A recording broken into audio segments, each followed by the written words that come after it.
Fala, Medicine, tudo bem com vocês? O tio John hoje quer trabalhar a prova de 2019/1 da Uni Evangélica com vocês. Então, toda vez que nós nos esbarrarmos por alguma definição, eu vou parar direitinho, vou conversar com você, então não sei quanto tempo isso vai demorar, né? Talvez aí a gente fique 40, 50 minutos, mas assim, eu quero detalhar muito bem essa prova, esmiuçar ela, porque eu vi que a maioria de vocês vão fazer o Evangélica, né? Por aquela enquete que eu fiz. E se você não vai fazer o Evangélica, o que tem? Né? Não tem problema, você vai pegar todo esse conteúdo que eu vou te transmitir aqui e, com certeza, ele pode cair na Unifimos, ele pode cair na Unirv, nas Unirvs, né? Então, fica tranquilo, vai dar certo, certeza, tá? Obrigado aí quem repostou, né? Quem está aí assistindo a nossa aula e dá um print, reposta, né? Vai lá no Instagram, no Stories, né? Cita lá o John, o João Macedo, o Stuart, né? Obrigado mesmo, obrigado pelo apoio aí, tamo junto, tá? Gente, então vamos lá. Eu espero que você tenha feito a prova, entende? Em algum momento. O ideal é que tivesse sido agora, né? Um dia antes, né? No dia que eu avisei, ou até parar aqui, analisar as questões primeiro. Por quê? Porque aí você vai se deparar com a dificuldade, né? E aí, com certeza, o seu rendimento é muito melhor. Vamos lá, 71.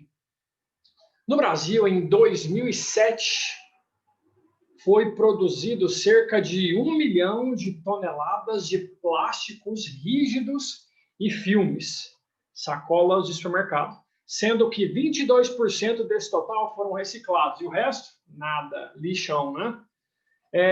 Os plásticos recicláveis são copo plástico, vasilha plástica, embalagem de refrigerante, PET, né? Embalagem de material de limpeza, embalagem de margarina,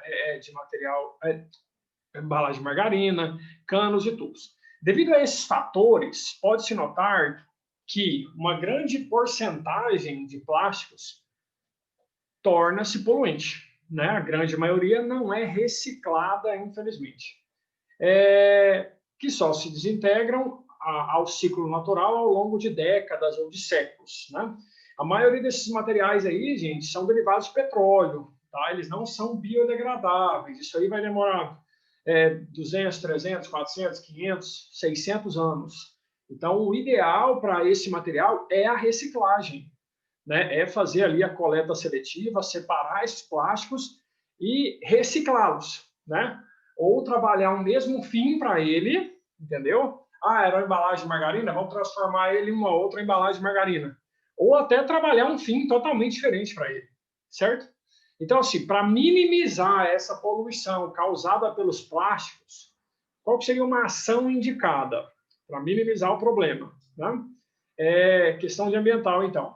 Diminuir a produção de plástico e substituir por produtos renováveis como metais e papel.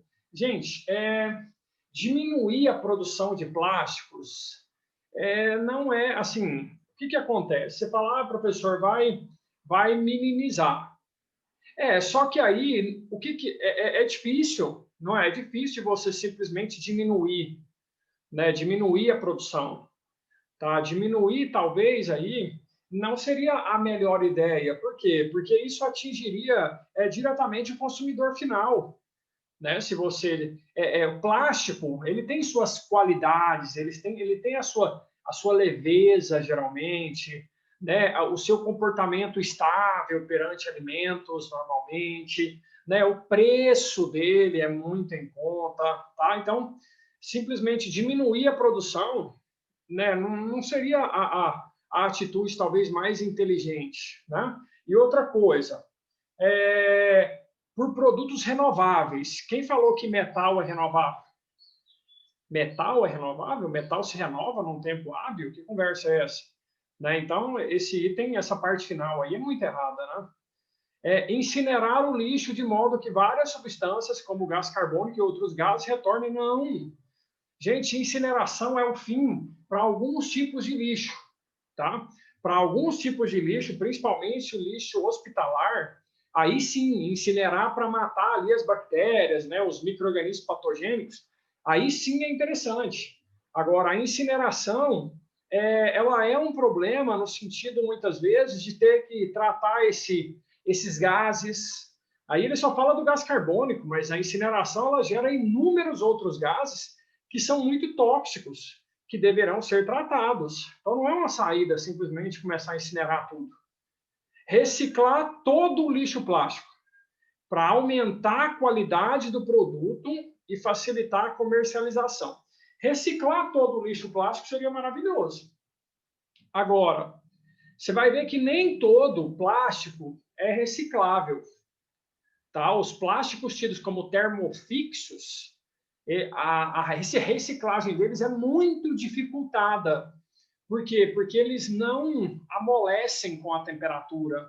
Você não consegue dar uma nova forma a ele, entendeu? Eles não são moldáveis, tá? Depois de uma vez formatado, você não consegue reformatá-lo, entendeu? E outra coisa, por que vai aumentar a qualidade? Por que se reciclar, a qualidade vai aumentar? Não tem sintonia isso, né? Agora, estimular a produção de plásticos recicláveis para reduzir a demanda de matéria-prima não renovável e a poluição. Claro, se você recicla mais, você vai precisar menos de mais matéria-prima. Entende? Você não vai... Imagina se todo o lixo fosse, se todos os plásticos, né, ou pelo menos a maioria, fossem reciclados. Nós não precisaríamos de mais matéria-prima, entendeu? De mais dependência do petróleo. Para quê? Para obter o objeto novamente. Então, esse item faz sentido, né? Estimular a produção de plásticos recicláveis, lembrando que existem os não recicláveis, então estimular os recicláveis, para reduzir a demanda de matéria-prima não renovável. Totalmente lógico esse item, tá? Letra D. 72, radioatividade. Radioatividade é definida como a propriedade que determinados elementos químicos apresentam de emitir raios nucleares espontaneamente, praticamente em forma de alfa, beta, gama. Doenças como cânceres podem ser causadas por várias exposições, né, por grandes exposições à radiação eletromagnética. Mas, de forma antagônica, a radioterapia, que é uma emissão de feixes de radiação ionizante, é um processo usado para tratar o câncer. Logicamente, nesse caso, essa radiação ela é muito bem controlada, justamente para ela gerar mais benefícios do que malefícios, né, gente? Senão não faria sentido fazer radioterapia, tá? Então, primeiro item. Para que o elemento químico chumbo 208 se transforme no ouro, será necessário a emissão de 4 alfas e 2 betas. Então, espera aí. Eu vou ampliar, já vou ampliar a tela aqui para você, tá? Percebe que ele fala, ó, para o chumbo 208, certo? O chumbo ele tem um número atômico 82, né? Para ele se transformar no ouro, vamos lá, o ouro, gente, ele tem um número atômico 79 e o ouro que ele pede aí é o isótopo 200, certo? Ele quer saber quantas alfas e quantas betas, vamos chamar assim, ó, de X alfas e de Y betas aqui, ó. Ele quer saber quantas alfas e quantas betas deveriam ser emitidas, tá? Então, primeiro, vamos fazer aqui ó, o somatório dos números de massa. Pode ser? Pode ser? Então, vai ficar assim, ó. Lembra que há a necessidade, né, nessas equações nucleares, a conservação do número de massa. Então, se aqui é 208, aqui é 200, aqui seria 4x, certo? E aqui, ó, vamos lá. Deixa eu só ver um negócio aqui. Olha só, galera, é o seguinte, ó. Somatório do número de massa. Tive que dar uma paradinha aqui, mas eu voltei, ó. 208, aqui 200, aqui 4x. Gente, lembra? Alfa é 4, 2, beta é 0 menos 1, tá? E aqui, quantas betas? Você concorda que seria y, só que vezes 0, né? Porque o número de massa da beta é 0. Então, aqui você vai encontrar assim, ó. 8 é igual a 4x, então o seu x deu 2. Então, serão emitidas 2 alfas, tá? Agora, vamos analisar o número, ó, a carga que a gente fala, né? Ó, a carga. Então, vai ser assim, ó, 82 é igual a 79, 2x e menos y. Não é? Já construí a equação. Agora você vai ter 82 é igual a 79 mais 4, né? Porque é 2 vezes 2, menos y. Certo? Então, você vai ter aqui, ó, 82 é igual a... o que você vai ter aqui? 79 mais 4, 83 menos y. Então, esse y deu 1. Confere, gente? Então, são duas alfas e uma beta. Vamos ver se o item falou isso? Duas alfas e uma beta? Não falou isso, então está errado, né? Quando um nuclídeo emite radiação na forma de uma partícula alfa, haverá uma perda de 2 unidades na massa atômica? Gente, não. Não. A alfa, ela é 4 e 2. Então, quando uma certa espécie emite alfa, a massa é que diminui em 4 unidades. É o número de cima que diminui em 4 unidades. A carga, ela diminui só em 2 unidades. Então, esse item, ele inverteu as bolas aí. Tá? Que mais? Rutherford usou mecanismos e instrumentos emissores de radiação alfa para provar a descontinuidade da matéria no seu modelo atômico. Isso é verdade, gente? Ué. Você lembra que Rutherford foi o primeiro a propor a existência de eletrosfera. Ou seja, o átomo, ele não é mais contínuo. Ele não é mais todo constituído de massa, mássico, não. A partir das experiências feitas com radiação alfa, Rutherford consegue avaliar que o átomo deveria ter 2 regiões, ou seja, ele é descontínuo, região cheia e região praticamente vazia. Então, esse item é totalmente coerente. Em 1808, Dalton, bolinha de bilhar, né, gente, propôs um modelo atômico que era uma esfera maciça, através de análise científica usando emissão radioativa. Nada a ver. Emissão radioativa foi tratada por Rutherford já em um modelo do século XX. Né? Na época de Dalton, eles não tinham nem noção de radioatividade. Então, 72, letra C. Questão muito boa, né, gente? Top 10 do Enem também, radioatividade, né? 73. Os rejeitos da agricultura e das indústrias são praticamente todos constituídos de agrotóxicos, fertilizantes, metais pesados, derivados de petróleo, né? Que pode contaminar as águas de rios e lençóis freáticos, excedendo a concentração máxima permitida desse agrotóxico. Segundo o Ministério da Agricultura, a concentração de valor máximo permitido dessas substâncias na água, então ali, gente, você tem... O ideal é que essas substâncias não existissem na água, né? Mas dentro desses valores aí, é permitido, porque eles são muito baixos. É miligrama, é micrograma, tá, por litro, tá, de água. Então, considerando os dados referentes à água potável, né, de acordo com o valor máximo permitido, vamos lá. Os contaminantes da água, os contaminantes da água orgânicos são os orgânicos, gente. Vamos lá? O benzeno está certo. Tetracloreto de carbono, CCl4. Está certo. E os demais são inorgânicos. Aí, gente, ele cometeu um equívoco aqui, esse glicofosfato. Glico vem de glicose, né? Então, lógico que aí não é a glicose, porque está com o grupo fosfato.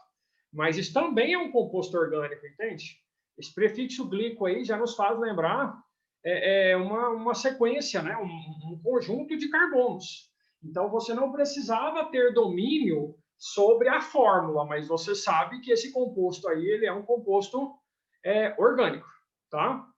Agora, a concentração dessas substâncias, ela é de 10 ppb de chumbo, 1 ppb de mercúrio, 5 ppb de benzeno, e assim vai. Então, ele colocou tudo aqui em partes por bilhão.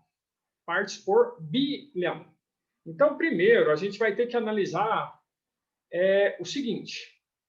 Quando você tem uma solução, gente, muitíssimo diluída, e nesse caso aí, você entende que para esses valores que estão na tabela, eles serem aceitáveis, é porque eles existem em pequeníssima quantidade. Entende? Se você for comparar com a quantidade de água existente, eles são ínfimos. Entende? Então, a concentração, quando ela é dada em ppm, em ppb, é porque ela é muitíssimo baixa, tá?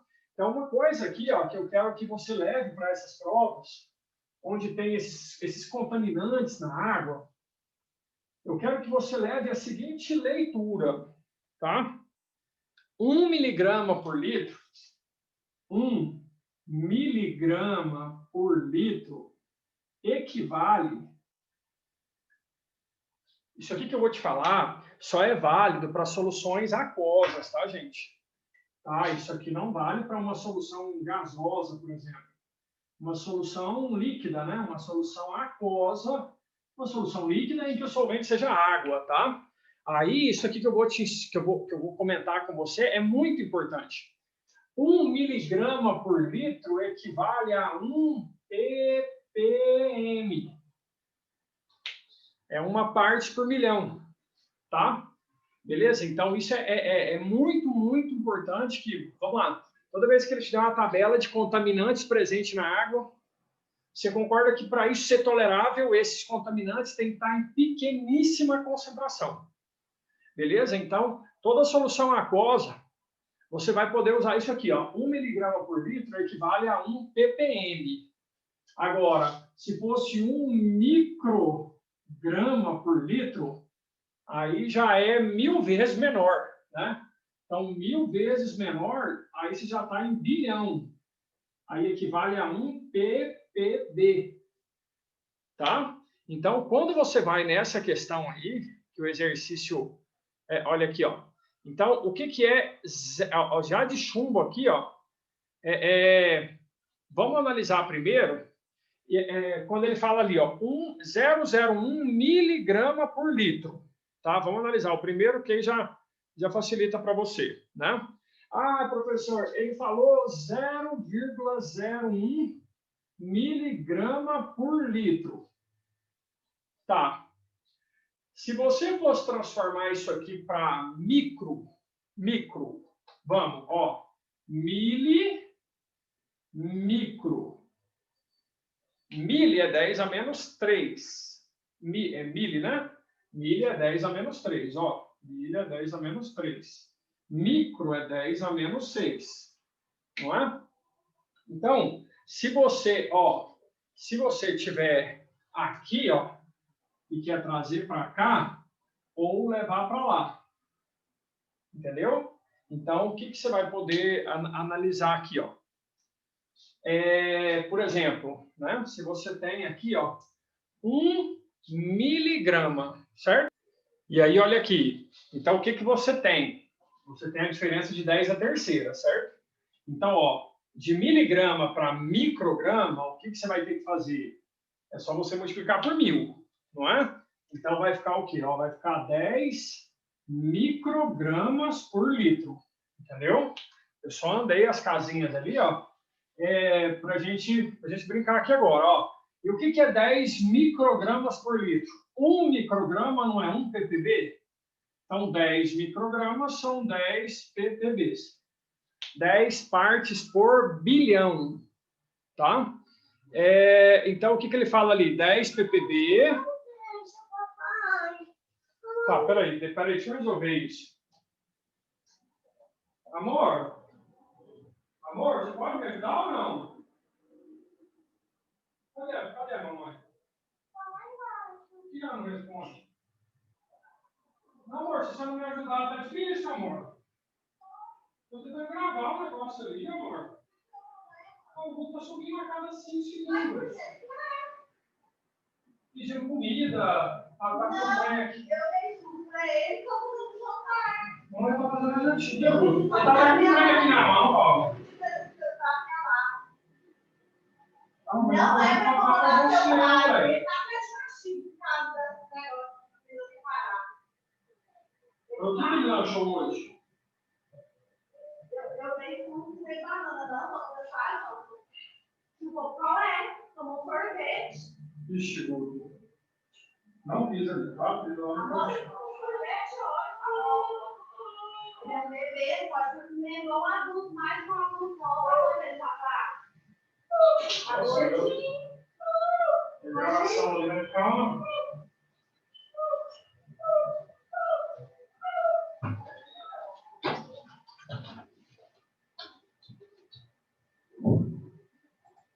Certinho até agora, né? 10 ppb, o primeiro. Agora, o segundo, presta atenção. O segundo é que ele, vamos ver aqui, o segundo é 10 vezes menor, não é? O segundo é 10 vezes menor. Então, se o primeiro deu 10 ppb, o segundo vai dar o quê? 1 ppb. Até agora está certo. Agora ele já foi para micrograma. Eu coloquei no quadro para você que 1 micrograma é 1 ppb. Então, 5 microgramas são 5 ppb, está certo? 2 microgramas são 2 ppbs. Até agora está indo bem. 500 microgramas são 500 ppbs. Está certinho. Agora, 10 miligramas por litro. 10. Vamos lá? Vamos ver esse? Gente, ó. Se você tem 10 miligramas, né? Ó, miligramas por litro. Isso em microgramas, concorda se tem que multiplicar por 1000? Então vai ficar 10.000 microgramas por litro. Que é, se cada micrograma é 1 ppb, 10 a quarta ppb. Gente, então essa questão, muita gente vai errar por não ter domínio disso aqui, ó. Então já anota, né? Se ele fala em poluentes na água, né, uma solução aquosa, usa essas equivalências, ó. 1 miligrama por litro, 1 ppb. 1 micrograma por litro, ó, aqui era ppm aqui em cima, né? Aqui embaixo é ppb, tá? Beleza?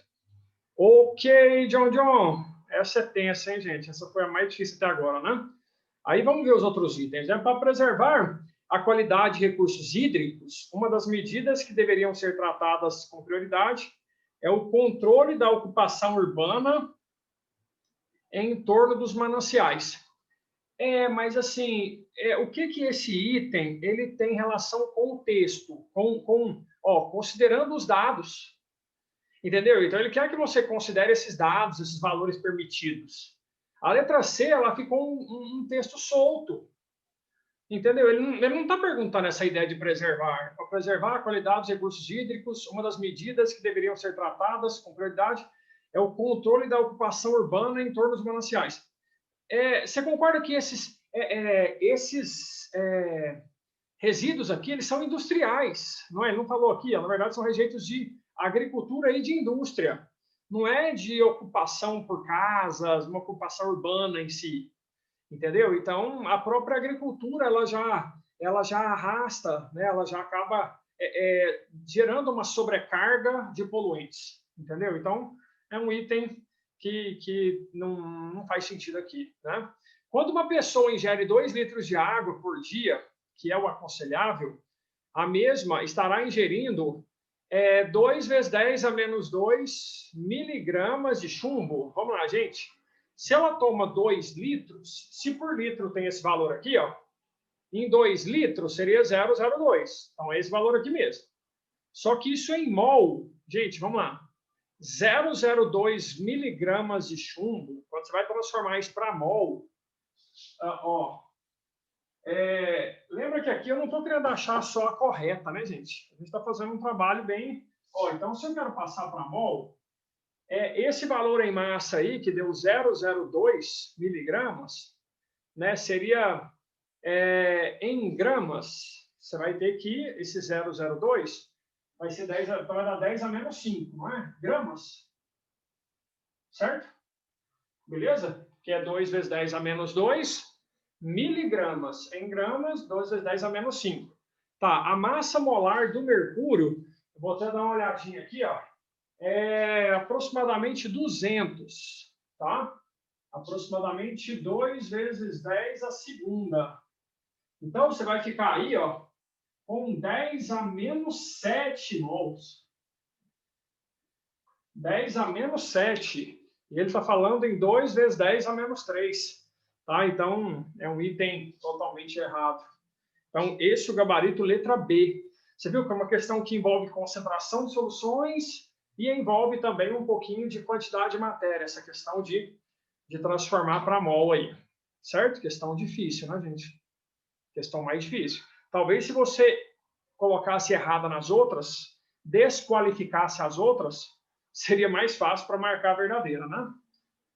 Uma solução foi obtida pela dissolução de cloreto de cobalto 2 em ácido clorídrico, de acordo com a equação. Beleza. Essa solução foi colocada em 3 tubos de ensaio. A seguir. Tá, aqui tinha ar, né, ao redor do tubo. Aqui tinha água quente, aqui tinha água gelada. Tá. Observando o enunciado e os diferentes sistemas, conforme a... Gente, aqui, ó, ele quer deslocamento de equilíbrio. Deslocamento de equilíbrio, certo? Vamos lá. A adição de ácido clorídrico, 0,1 mol por litro, irá aumentar a concentração de cloreto. É verdade. HCl, pensa. H mais Cl menos. Então, vai aumentar o Cl menos. Vai aumentar. Aumentou de um lado, desloca para o outro. Aumentou aqui do lado esquerdo, vai deslocar para o lado direito. Beleza? Só que não muda o valor da constante. Gente, uma coisa que a gente precisa lembrar aqui é assim, ó. Existem 3 fatores que deslocam o equilíbrio, né? Que são capazes de deslocar o equilíbrio. 3. Lembra a concentração dos participantes envolvidos, né? A pressão total, né? Geralmente, quando você tem componentes gasosos, a pressão vai interferir. A temperatura, ela desloca o equilíbrio, tá? Então, você tem 3 fatores que deslocam, né? Desloca para a direita, desloca para a esquerda. Agora, o único fator que altera a constante de equilíbrio, gente, o único fator que altera a constante de equilíbrio é a temperatura. Então, esse item está errado, porque ele falou que alterando ali o cloreto, né, você teria uma mudança na constante, está errado. No experimento A, gente, haverá maior concentração de substâncias nos reagentes do que concentração de substâncias no produto. Vamos lá, gente, você concorda que ao analisar o item, o experimento A, o que você tem aqui? Você não tem... A única coisa que envolve o tubo de ensaio aqui é o ar. Né? Aqui você tem uma solução líquida, né? Onde há esse equilíbrio lá dentro. Então, o texto ele não nos dá suporte para falar se tem mais reagente ou se tem mais produto, entende? Através do que ele me deu no texto, não tem como eu saber o que predomina aqui. Se teve um bom rendimento, se teve um rendimento ruim, é um item que não tem como ser provado. Então, ele é falso, né? A constante de equilíbrio irá diminuir consideravelmente com o aumento da temperatura. Vamos lá, isso aqui também é uma coisa que eu preciso conversar com vocês, porque agora, antes de a gente avaliar o item exatamente, vem cá, porque essa parte é fundamental que você entenda o negócio aqui, ó. Toda vez que você vai mexer com essa ideia de temperatura e constante, vamos lá, você tem 2 situações. Uma das situações é assim, ó, A produzindo B, né? E aqui, vamos pensar A produzindo B de novo. Vamos colocar aqui C produzindo B. Beleza? Quando a gente tem aumento de temperatura, uma coisa que tem que ficar bem claro para você é que quando há aumento de temperatura, a reação ela vai deslocar no sentido endo, certo? Então, isso aqui é um fato. O aumento da temperatura desloca o equilíbrio no sentido endo. Agora, presta atenção. Você compara que tem casos que o endo é o sentido direto, né? Reações endotérmicas. Agora, em outros casos, o sentido endo é o inverso. Entende? Então, depende da situação, né? Você tem essas duas possibilidades. Na situação de cima, quando você aumenta a temperatura, favorece o produto, ou seja, a constante vai crescer. Lembra que a constante muda? Então é só lembrar assim, ó. Quando a relação é direta, a direta é endo. Não esquece, papel e caneta na mão. Quando a relação é direta, a direta é endo. Certo? Agora, quando a relação é inversa, é isso mesmo. Ó, quando a relação é inversa, a inversa é endo. Relação direta, a direta é endo. Relação inversa, a inversa é endo.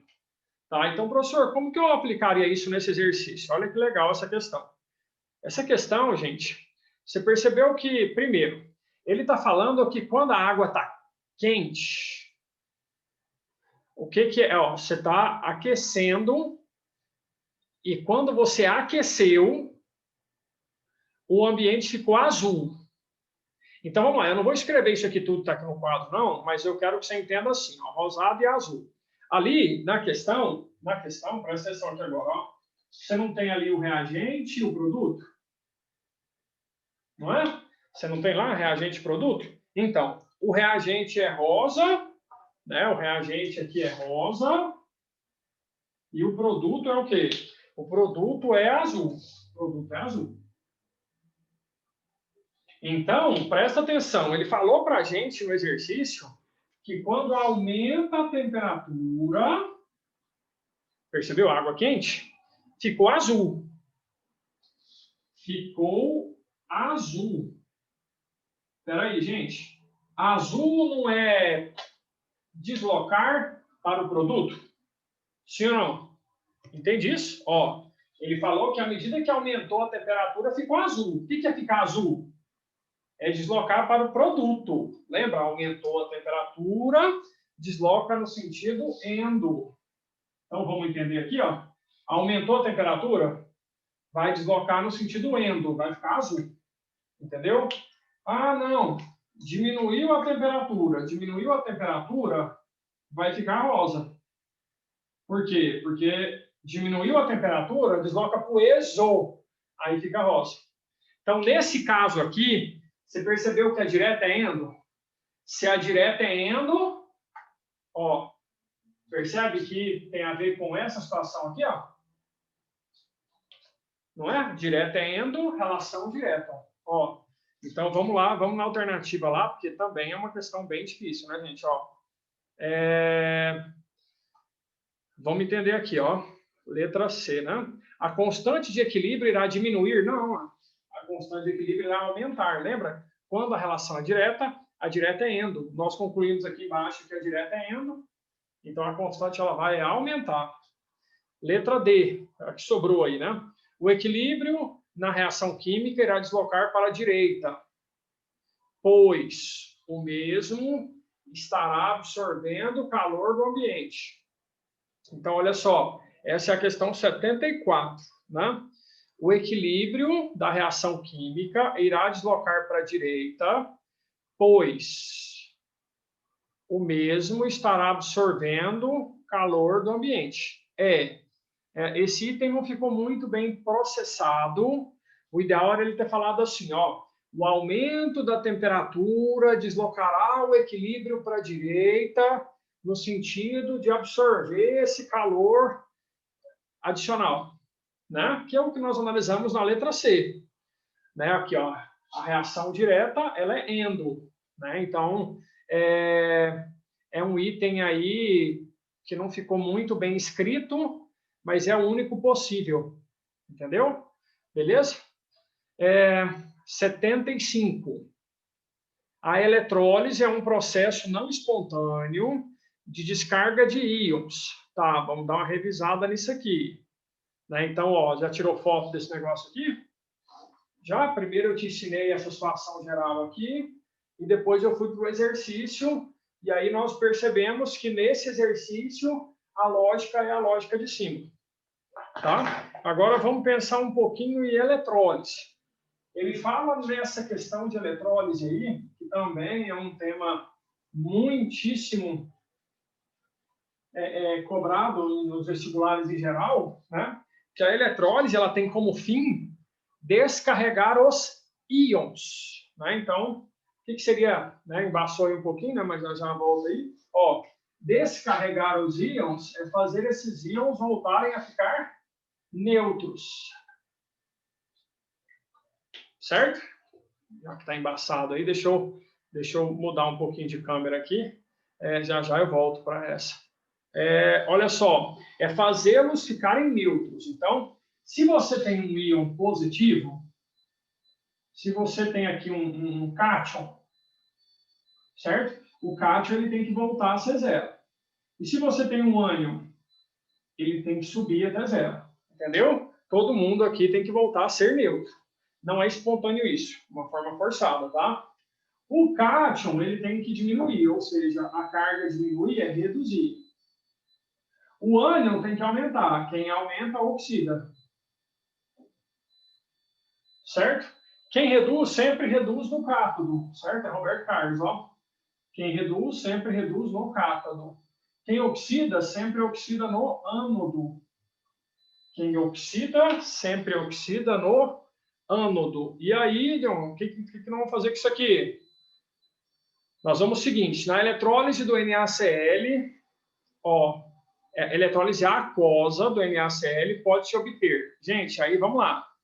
Vamos lá, nesse caso, o que é problemático é porque, assim, se não tivesse a água, você concorda que era só pensar no Na+ aqui em cima e no Cl- aqui embaixo, né? Se não tivesse água, era só trazer esse aqui para zero e levar esse aqui para zero, tá? Seria uma situação mais tranquila.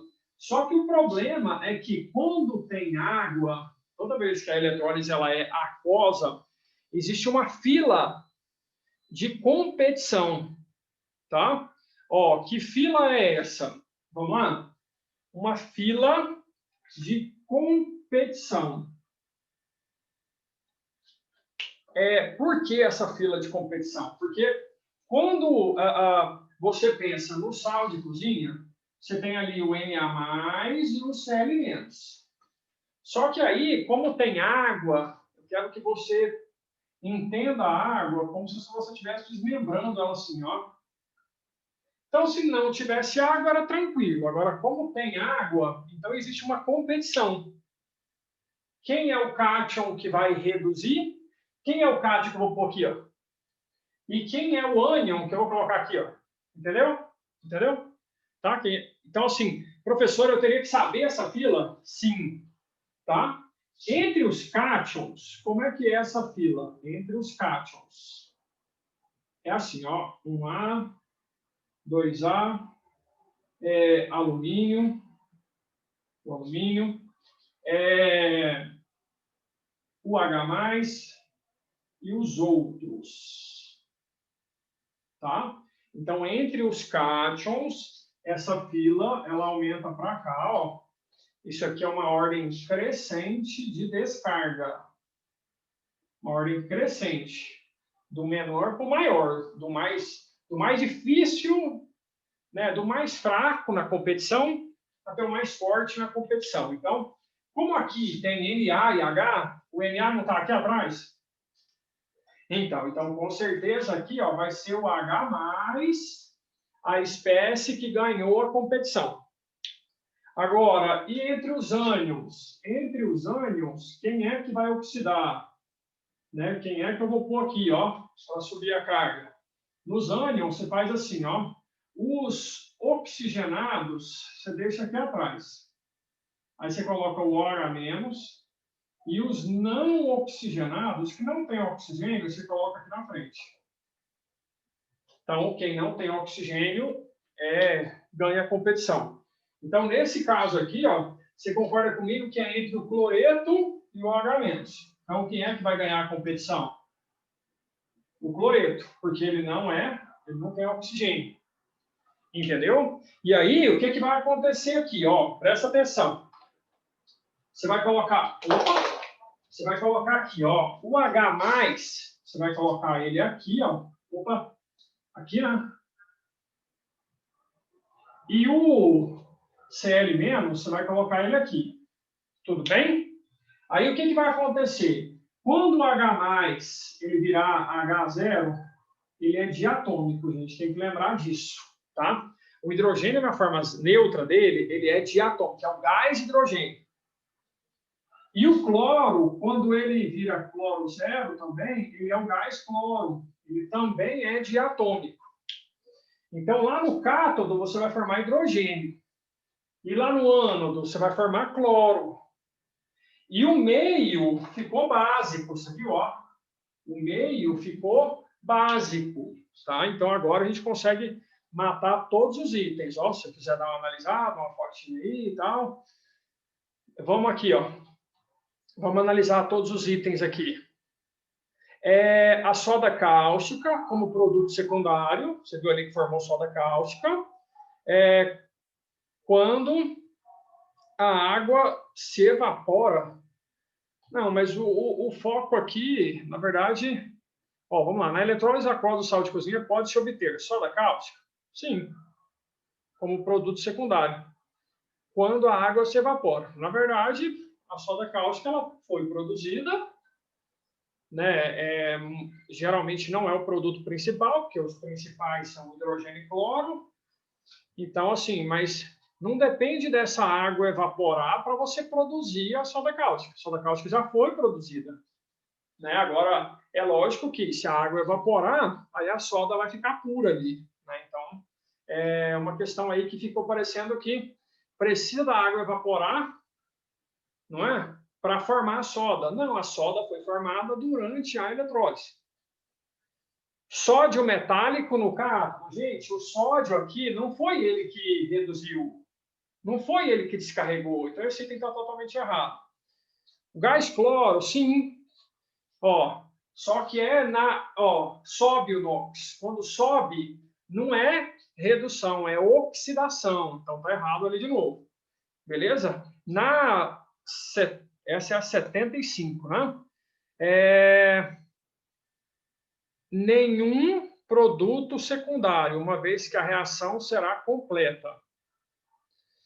Gente, essa questão, vamos analisar, olha só.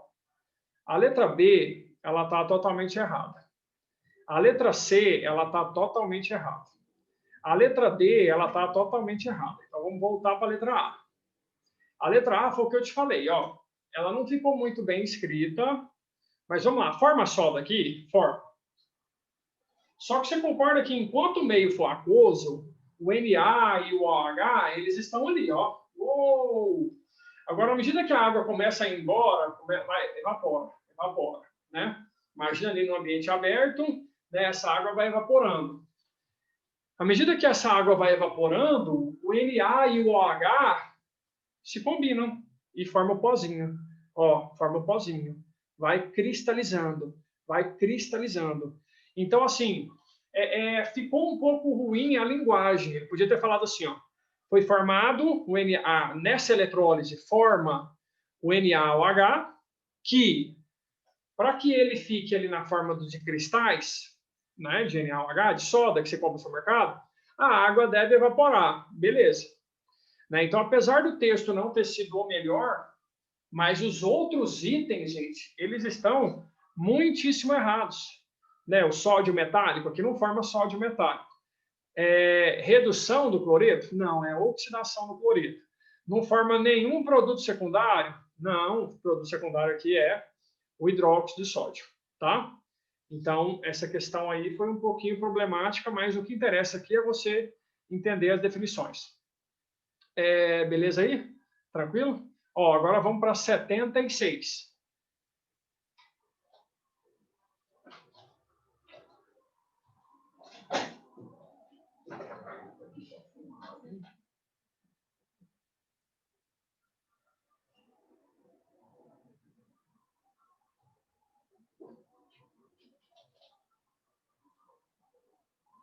Papai, tá na hora do almoço. Tá. Tá lá embaixo. Tá bom.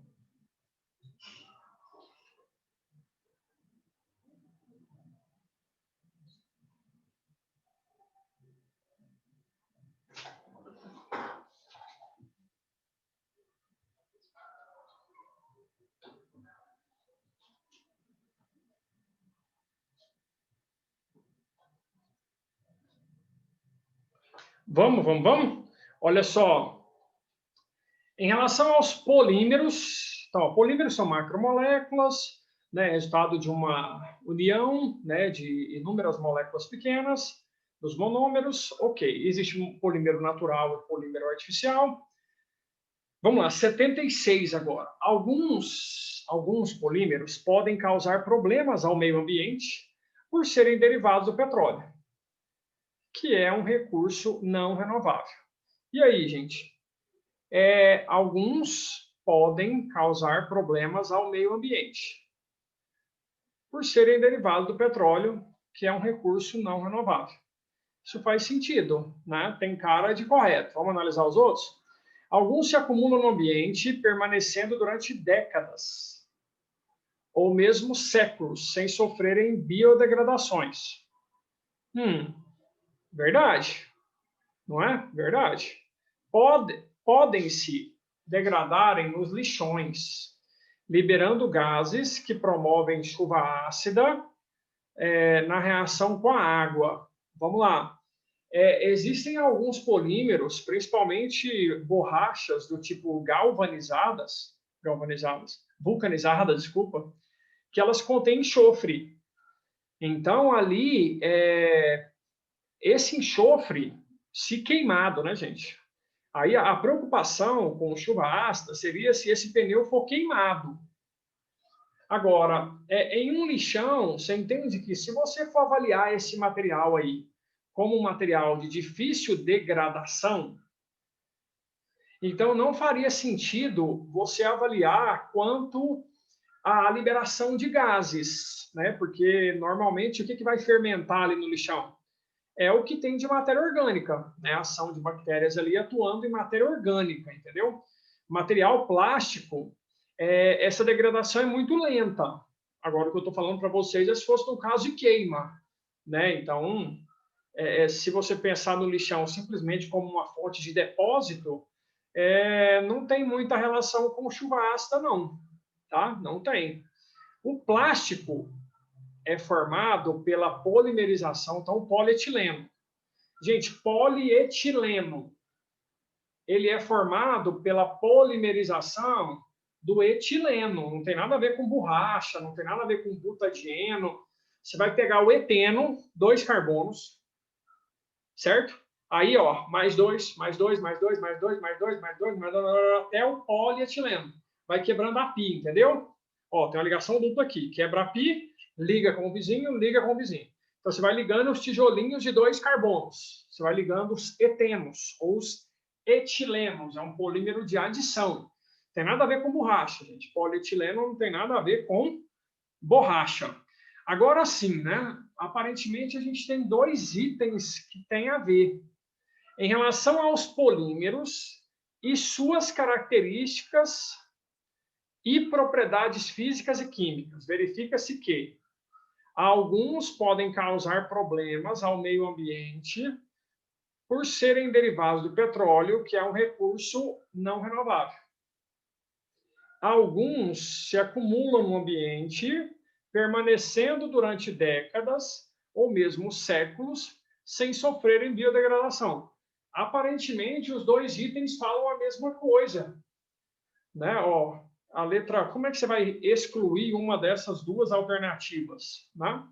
Então, eles consideraram, parece como gabarito a letra B, mas o que estaria errado na letra A? Né? Alguns podem causar problemas ambientais. Na verdade, assim, esses derivados do petróleo, todos eles vão causar problemas, né? Mas, assim, ao meio ambiente por serem derivados do petróleo, que é um recurso não renovável. Verdade, petróleo é um recurso que ele não se renova. Agora, o ideal aqui, gente, era ele ter colocado assim, ó, não biodegradável. Concorda? Porque eu estou pensando no plástico, eu não estou pensando no petróleo. Então, eu estou pensando assim, esse plástico, ele vai permanecer ali porque ele não é biodegradável. Ah, ele vem do petróleo? Vem, que não é renovável? Beleza. Entendeu? Mas se você pensa naquele lixo ali já como produto final, ele está se acumulando por não ser biodegradável. Tá? Então, tem uma relação aqui de causa e consequência que faz com que a letra B seja mais adequada mesmo. Né? Esse material ele vai se acumular, por quê? Porque ele não sofre degradação. Tá? Mas a letra A, num caso assim solto, isolado, ela também seria adequada. Ok? 77. Coligativa, cai muito, né? Tem-se 4 recipientes na capacidade volumétrica de 2 litros, numeradas de 1 a 4, os quais foram acrescentados 800 ml de líquidos e ou soluções e deixados hermeticamente fechados por 30 dias. Então, você tem água, sacarose, nitrato de sódio, fosfato de sódio. Considerando os efeitos coligativos sobre as soluções, então vamos. Presta atenção aqui agora. São quatro situações. Né? Vamos aqui no quadro agora avaliar essas 4 situações aí. Propriedade coligativa. Né? Propriedade coligativa, tema fundamental aí para a nossa provinha, viu? Vamos lá? Você tem ali água. Então, água. 2, o que você tem? Sacarose. Beleza? Na concentração ali, o quê? 0,1 molar. 0,1 mol por litro. Né? Aí você tem, na terceira solução, nitrato de sódio. Professor, eu tinha que ter conhecimento de fórmulas? Tinha, viu, gente? Lembra que nós revisamos isso esses dias? Nitrato de sódio, 0,1, treina isso, viu? Pelo amor de Deus, 0 mol por litro. E fosfato de sódio, tá? Na3PO4. Também na concentração de 0,1 mol por litro. Beleza. Percebe que ele fala, ó, são 4 recipientes com capacidade volumétrica de 2 litros, aos quais foram acrescentados. Então, colocou 800 ml, ó, 800 ml, 800 ml, todos eles 800 ml, tá? É tudo solução aquosa, né? Então, a pressão máxima de vapor do 4, aí vamos avaliar isso aqui. Né? Deixa eu compartilhar com você aí agora, porque senão você não consegue me acompanhar, né? Então, ó, o que a gente precisa analisar nessa questão? Propriedade coligativa, ela vai depender sempre da quantidade total de partículas dissolvidas. Quantidade total de partículas. Tá? Então, isso dissolvido na água. Aqui você tem a água pura, que vai ser a nossa referência. Né? Então, todos os outros casos são partículas que estão ali na água e geram interferências. Então, por exemplo, onde tem mais partícula? Gente, ó, isso aqui é molecular. Isso aqui não ioniza na água. Então, você usa o fator 1 que a gente fala. Agora, o NaNO3, ele é um sal, ele é um composto iônico que dissocia em 2 íons, ó. Então, aqui você tem que usar o fator 2. O senhor não sabia disso, não. Aqui, ó, você tem o Na+, vai aparecer 3 vezes, ó. E o PO4, né, que é um ânion trivalente, aparece uma vez. Então, aqui o fator que você vai usar é o fator 4. Então, o que vai acontecer aqui? Ó? Aqui você vai permanecer com 0,1, aqui foi para 0,2 e aqui foi para 0,4. Certo? Então, ali é onde tem mais partícula, onde os efeitos serão mais intensos. Tá? Então, Quanto à capacidade de evaporar, que a gente chama de pressão de vapor, quanto mais partículas você colocar, mais difícil de evaporar. Tá? Então, em relação à pressão de vapor, vamos assim, ó. Onde é mais difícil de evaporar? Aqui, ó. Depois vem a 3, depois vem a 2, depois vem a 1. Certo? Coloquei ordem crescente de facilidade de evaporar. Tá? Então, e o que eu já posso avaliar aqui? A temperatura de ebulição, né? Concorda? Concorda? Que qual que é a lógica? Onde não tem soluto, é o lugar mais fácil de evaporar, não é? Então, a temperatura de ebulição é a menor, onde não tem soluto.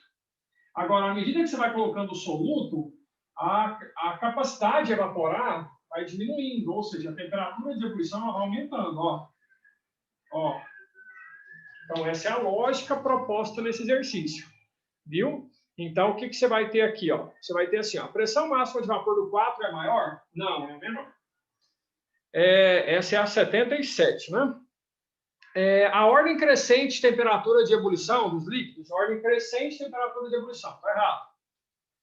Em um ambiente de temperatura normal, ou seja, 20 graus Celsius, o frasco 1 irá perder toda a água por evaporação. Gente, o frasco 1 é a água, né? Se ele vai perder toda a água por evaporação, você concorda comigo que vai ser, pode até ser, mas é um processo muito lento, né? Porque a evaporação é algo que acontece na superfície do líquido, entendeu? Então, imagina ali 800 ml de água, para ela evaporar por completo, ou seja, o frasco 1 irá perder toda a água. Pode até ser, mas vai demorar muito. E a questão está falando de propriedade coligativa, né? Então, esse item ele ficou um tanto solto, né? Não faz muito sentido. Quanto maior for a quantidade de partículas dispersas em solução, maior será a temperatura de ebulição? Exatamente. Quanto mais partícula tiver ali dissolvida, chama ebulioscopia. Mais difícil para aquela água ebulir. A temperatura de ebulição dela vai ser a maior possível, quanto mais partículas. Entende? Então, a letra D ela é muito mais forte que a C. Por quê? Porque ela condiz com coligativa. Ela condiz com o texto, então faz todo sentido.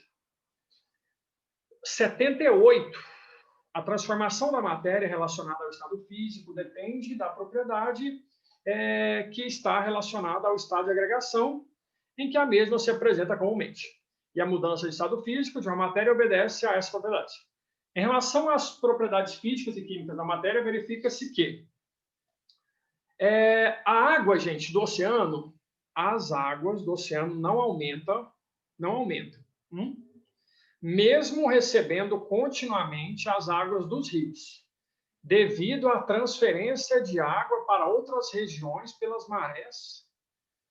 Gente, de onde ele tirou essa informação que a água dos oceanos não aumentam? Qual que é a lógica disso? Né? Então, não tem nada a ver. A água do filtro de barro é mais fria devido à perda de caloria da água para a argila, quando a mesma evapora. Esse item, vamos lá? Ó, você já viu que a água ali mesmo, no filtro de barro, ela é mais fria mesmo. Por quê? Porque parte dessa água, gente, infiltra no barro e evapora. Para evaporar, ela tira calor daquele ambiente para evaporar, entende? Então a água, ó, ela vai infiltrando e aí tira calor do barro ali, ó, para evaporar, entende? Então, a água do filtro de barro, ela é mais fria, devido à perda de caloria da água para a argila. Na verdade, aí cometeu um equívoco, né? Porque essa água que vai evaporar, ela está tirando calor do filtro. Por isso que o filtro ficou mais frio. Entende? Ali que foi o problema, ó. Ele fala que, ó, devido à perda de calor da água, não, a água que está infiltrando ali, ó, ela absorve calor da argila para evaporar, tá? Por isso que a argila ali ela vai ficar mais fria, tá? A diminuição de tamanho das bolinhas de naftalina, lembra? Sublimação da naftalina à temperatura ambiente deve-se ao estado de agregação ser fraco, causando sublimação. Vamos lá, gente, faz sentido? Ué, tem a ver, né? Porque naftalina é uma substância apolar, né, que sublima. Então, se ela sublima, provavelmente é porque as forças intermoleculares são fracas, né? Por serem fracas, elas tendem a perder essa cola facilmente e sair do sólido para o gasoso de forma fácil, né? Então faz sentido, né? E a bolinha vai diminuindo, por quê? Porque vai se transformando em gás. Os estados de agregação da água em determinada temperatura segue a ordem crescente de estado físico. Ordem crescente? O que significa, gente? Ordem crescente de estado físico. O estado de agregação da água em determinada temperatura segue a ordem crescente. Gente, existe ordem crescente de estado físico? Existe um estado físico maior que o outro? Nossa Senhora, esse texto aqui está totalmente maior em quê? Em conteúdo energético? Em quê? Ficou voando essa alternativa, né? Várias cidades do Brasil são iluminadas logo que escurece, por lâmpadas a vapor de sódio, que emitem luz de cor amarela, pela excitação eletrônica causada pelas descargas elétricas. Você já viu, gente, que também quando você deixa sal de cozinha cair na chama lá do fogão, momentaneamente ela fica amarela, tá? Porque o sódio, quando excitado, isso aqui tem a ver com o modelo de Bohr, né? Lembra que é aquele modelo que explica os fenômenos luminosos? É um modelo relativamente simples, né, que explica fenômenos luminosos, né? Quando você tem ali uma excitação devido ao aquecimento, né, os elétrons eles tendem a saltar para camadas mais externas na sua transição de excitação, e quando eles retornam ao nível de origem, eles liberam na forma de luz, né, de ondas eletromagnéticas, essa energia. Tá? Então, isso tem a ver com esse estímulo de transição de elétrons. Né? Então, a 79, a emissão de luz pelas lâmpadas a vapor de sódio deve-se ao fato de que os elétrons excitados pela descarga elétrica retornam ao nível de energia original, emitindo luz amarela. Certíssimo. A eficiência das lâmpadas fotocélulas está associada à ionização. Gente, ionizar é tirar elétron do átomo. Aqui não vai tirar, só está tendo excitação. O elétron vai um pouco para as camadas mais externas e volta. Tá? A cor da luz que a lâmpada emite independe do comprimento de onda. Gente, cada cor tem a sua frequência, né? Cada onda eletromagnética tem o seu comprimento de onda. Os fenômenos físicos envolvidos na emissão de luz, quando os elementos do estado gasoso são excitados ou ativados, foram explicados por Rutherford. Não. Rutherford não avaliou quantização de energia, quantidades de energia por órbita. Quem fez isso foi Rutherford. Tá? Última. A cocaína é vendida normalmente em sua forma mais estável, que é o cloridrato. Sendo que deste sal, a cocaína pode ser deslocada por meio de bases fracas, como o bicarbonato de sódio, que é exatamente a mistura de crack, né, que é a mistura que forma o crack, que é fumado com efeitos devastadores. Então tá. Os grupos funcionais da estrutura molecular da cocaína são, vamos, gente, ácido carboxílico. Aqui não tem ácido carboxílico, gente. Aqui tem o quê? Vamos, éster e amina. Aqui não tem ácido carboxílico. Pela presença de carbonos quirais. Gente, carbono quiral é aquele que tem 4 ligantes diferentes. Lembra? 4 ligantes diferentes. Pela presença de carbonos quirais na estrutura da cocaína, a mesma possui outras formas enantioméricas.